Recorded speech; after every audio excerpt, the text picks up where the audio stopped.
ওয়ারী এলাকায় জোড়া খুনের ঘটনায় ৩ জনকে গ্রেপ্তার করেছে পুলিশ। সে সময় তাদের কাছ থেকে দেশীয় অস্ত্র উদ্ধার করা হয়।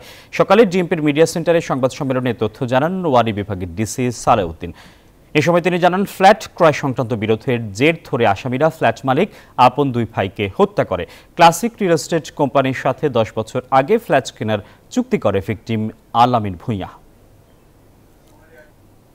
ল্যান্ড ওনার অ্যাডভোকেট আকবর এবং তার ছেলে আসিফ সুলতান সিফাত এবং ছেলের বন্ধু আজহারুল ইসলাম খান রিয়ান, এই 3 জনকে অভিযান পরিচালনা করে সাভার থেকে গ্রেপ্তার করা হয়।